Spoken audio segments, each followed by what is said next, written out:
lagi jalan di pusat kota Singapura, posisinya di Orchard Center, guys. Here is my friend, she's from Philippines. Merry Christmas. Merry Christmas, everyone. And the other two is here, she's also from Philippines. I'm from Jakarta.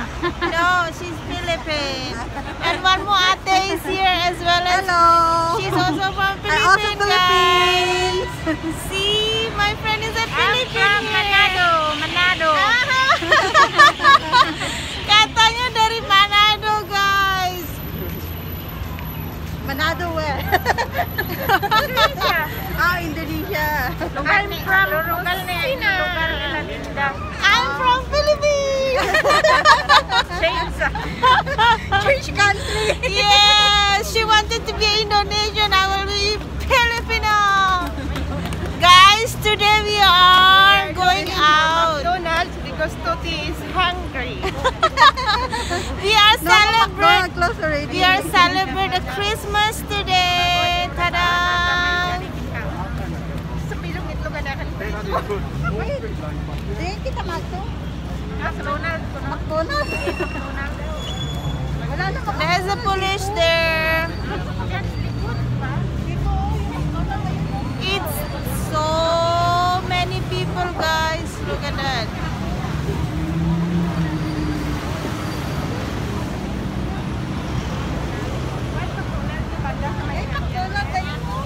Today I go out with my friend. We go for the lighting at night. Hey, come on. Okay, I will show you everyone how's the light in the orchard at night at Singapore Christmas night. See you.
Nah, teman-teman, sekarang kita sudah ada di persekitaran jalan Orchard Road, ya teman-teman. Nah, tepatnya itu sekarang ada di depan Plaza Singapura. Dan malam ini saya ditemenin dengan bersama teman-teman dari Filipina, ya, karena kebanyakan karena tidak semua teman-teman BMI yang diperbolehkan keluar pada waktu malam, ya teman-teman. Nah, sekarang kita ada di Plaza Singapura. Ayo kita lanjutkan perjalanan, ya, ikutin terus karena suasananya itu cantik banget. Di mana-mana dipenuhi dengan lampu-lampu yang sangat indah, dan sampai waktu saat ini sudah pukul 11.30 malam, ya, dan orang-orang itu penuh banget. Mereka semua menunggu pas di pukul 12 malam, ya teman-teman, karena kita nggak tahu, not sure apa sih yang spesial di malam setelah jam 12 itu. Nah, mari kita kupas ceritanya, apa sebenarnya cerita di balik hari Natal ini, teman-teman. Teman-teman semuanya pasti sudah tahu ya perayaan Natal itu. Nah, di sini kita mau mencari tahu bagaimana sih Natal itu dimulai. Nah, tengah musim dingin telah lama menjadi waktu kepercayaan di seluruh dunia berabad-abad sebelum kedatangan pria yang bernama Yesus. Dan apakah Natal benar-benar hari kelahirannya Yesus? Mari kita gali teman-teman. Pada tahun-tahun awal kekristenan, Paskah adalah hari libur utama. Kelahiran Yesus tidak dirayakan. Pada abad keempat, pejabat gereja memutuskan untuk melembagakan kelahiran Yesus sebagai hari libur. Sayangnya, Alkitab tidak menyebutkan tanggal kelahirannya. Sebuah fakta yang kemudian ditunjukkan oleh kaum Puritan untuk menyangkal legitimasi perayaan tersebut. Meskipun beberapa bukti menunjukkan bahwa kelahirannya mungkin terjadi pada musim semi. Mengapa para mengembala di tengah musim dingin? Paulus Julius I memilih tanggal 25 Desember. Secara umum diyakini bahwa gereja memilih tanggal ini dengan upaya untuk mengadopsi dan menyerap tradisi festival Naturnalia pagan. Pertama kali disebut pesta kelahiran, kebiasaan ini menyebar ke Mesir pada tahun 432 dan ke Inggris pada akhir abad ke-6, teman-teman. Nah, di sini juga, dan sekarang kita berada di tengah kota, yang tepatnya di kota Singapura ya teman-teman. Nah, kalian semua bisa menyaksikan bagaimana penduduk Singapura itu sangat menantikan ya teman-teman. Mereka sangat happy untuk menyambut kedatangan hari bahagia itu. Adalah hari yang mereka tunggu-tunggu seperti hari-hari raya pada umumnya ya teman-teman.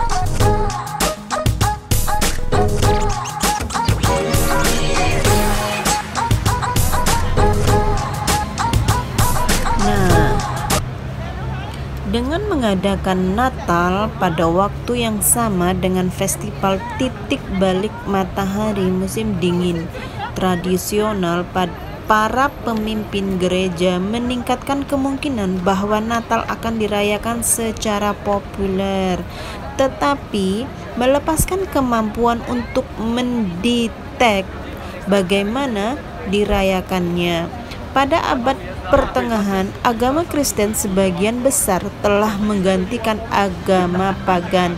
Pada hari Natal, orang-orang percaya menghadiri gereja, kemudian merayakannya dengan meriah.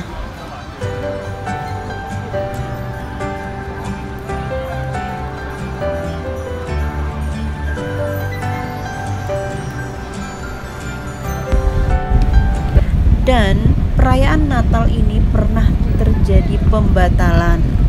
Nah, pada awal abad ke-17, gelombang reformasi agama mengubah cara perayaan Natal di Eropa ketika Oliver Cromwell dan pasukan Puritannya mengambil alih Inggris pada tahun 1645.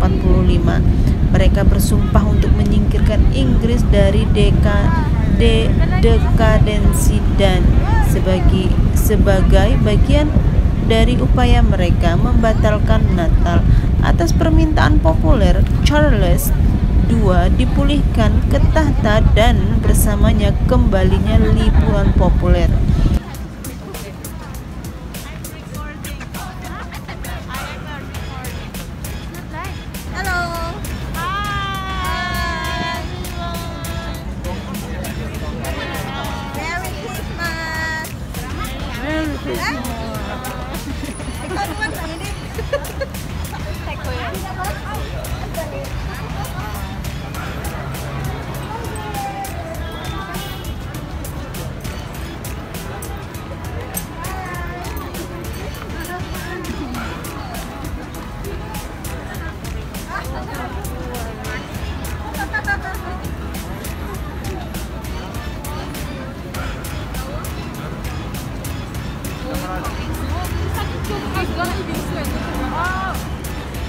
Juga sekitar waktu ini, penulis Inggris Charles Dickens menciptakan kisah liburan klasik A Christmas Carol.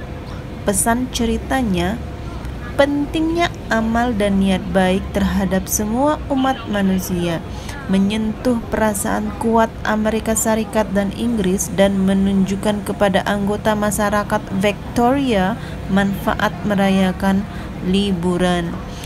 Keluarga juga menjadi kurang disiplin dan lebih peka terhadap kebutuhan emosional anak-anak selama awal tahun 1800-an.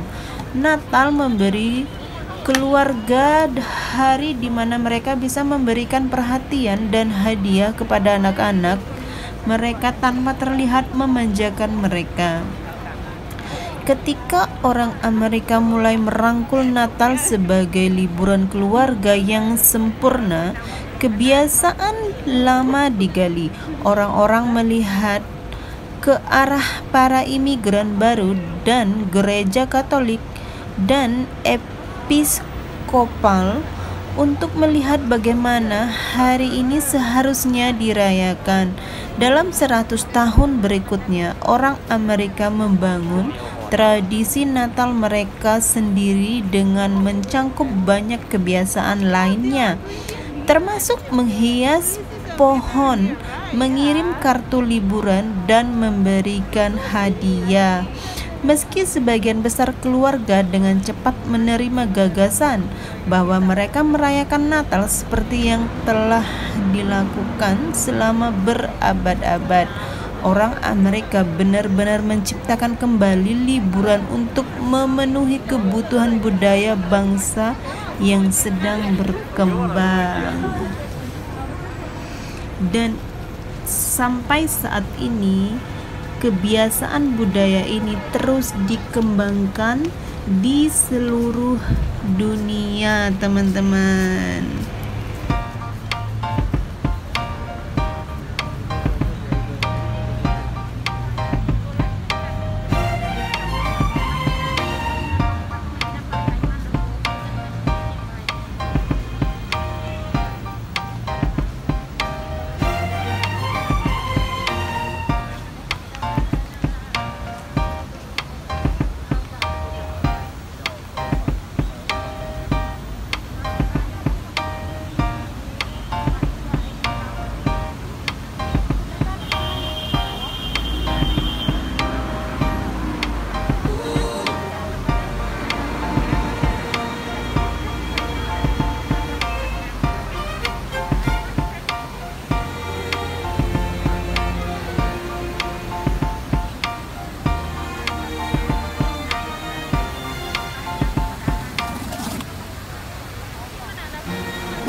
Dan ada satu lagi kisah yang sangat menarik ya teman-teman, karena perayaan Natal ini tidak jauh dengan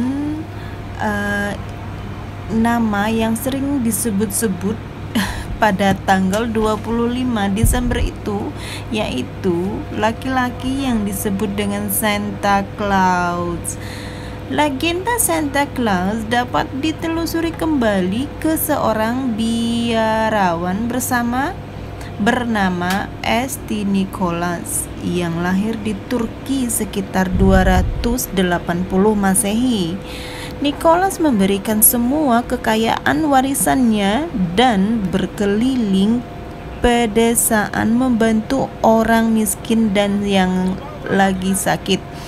Dikenal sebagai pelindung anak-anak pelaut. Santa Nicholas pertama kali memasuki budaya populer Amerika pada akhir abad ke-18 di New York. Ketika keluarga-keluarga Belanda berkumpul untuk menghormati peringatan wafatnya Sint Nicholas, bahasa Belanda untuk Santo Nicholas, atau disingkat dengan Sinterklaas, Santa Claus. Kembali namanya disingkat ini.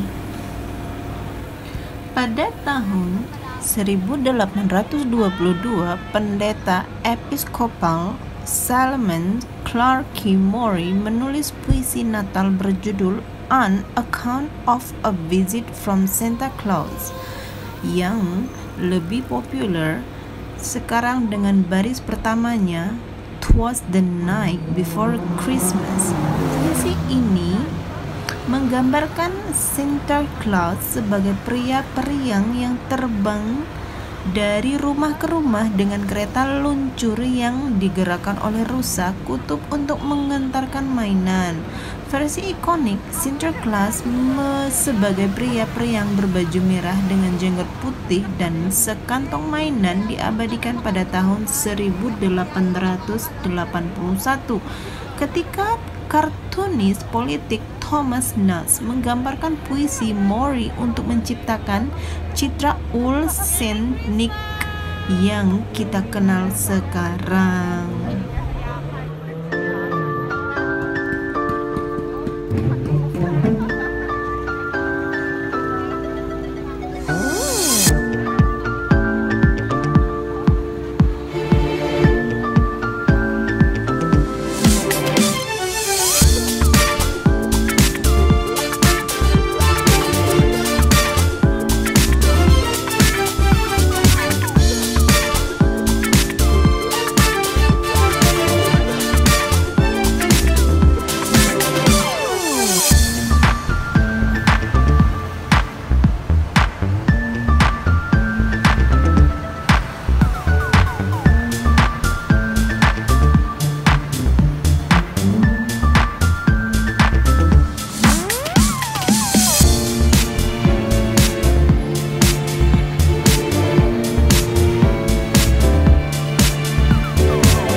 Sedikit cerita singkat sekilas tentang hari Natal ya teman-teman, atau nama lain disebut dengan perayaan Christmas kalau di luar negeri.